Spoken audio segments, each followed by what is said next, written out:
Thank you, Mari Pangestu. I appreciate that. Well, good evening, everybody. My name is Bob Blake. I'm the American co-chair of the US-Indonesia Society, and I want to extend my own very, very warm welcome to all of you to this gala dinner tonight. We're so happy to have so many old friends here. I won't go through the long list of wonderful VIPs who are here, because David has already done that. But I do want to just thank you for all of your support for USINDO, because it means a lot.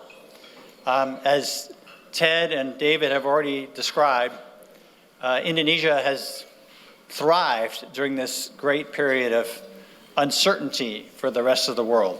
Thrived not only domestically in terms of its economy, but also in terms of its global leadership in the G20, and now as it prepares to assume the chairmanship of ASEAN.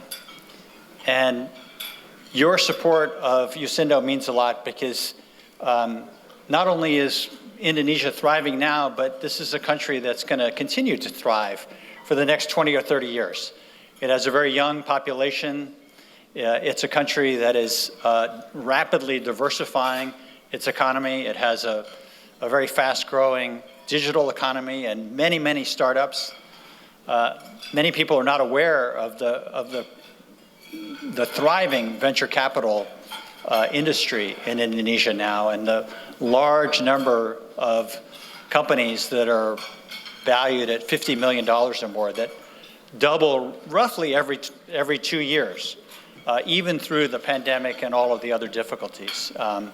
So that's a very good sign of a thriving economy. But more than that, again, it's young population, and it's a country that is really making progress to address some of the big global problems that many countries face, like inequality. So it's great. E-commerce companies like Tokopedia and Bukalapak are doing a lot to bring buyers and sellers together from every single kabupaten, for every single district in Indonesia, and thereby helping to raise incomes and raise opportunities. And so I think the digital economy is driving that, but in the future we're also going to see growing opportunities in the renewable energy sector. We're going to see growing opportunities in strategic minerals, which are becoming ever more important for all of the emerging industries of the world, whether it's electric vehicles or electric batteries or many, many other sectors. And so we were talking today about semiconductors as well, and the opportunity for that in Indonesia. So, so your support for the work that we do at USINDO really matters.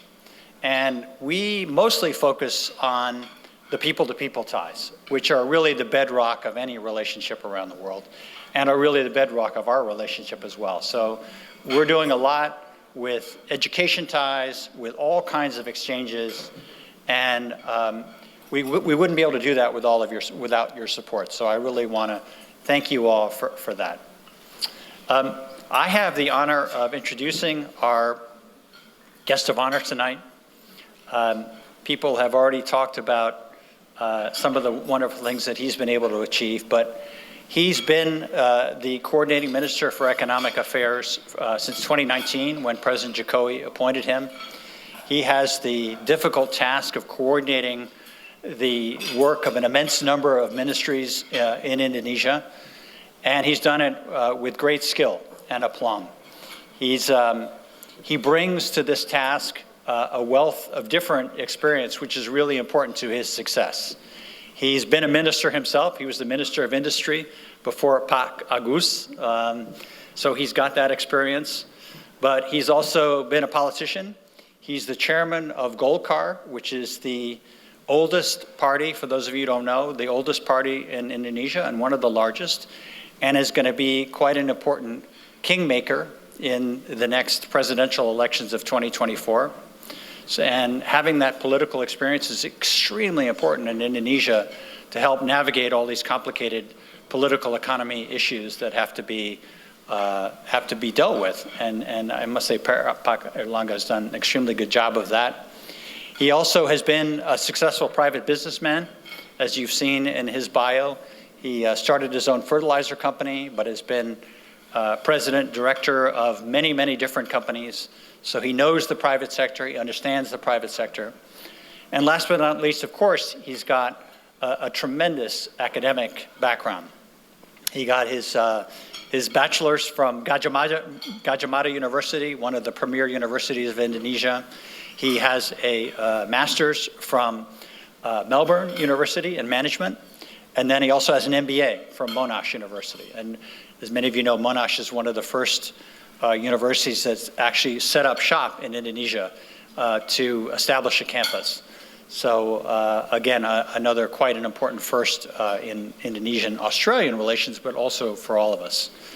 The last thing I'd like to say about Pak Airlangga is that whenever I talk to business people, particularly American business people who are based in Indonesia, they always have nothing but the kindest words to say about Pak Airlangga, that he is very accessible. He's always open to coming and speaking, to coming to events when visiting dignitaries are visiting.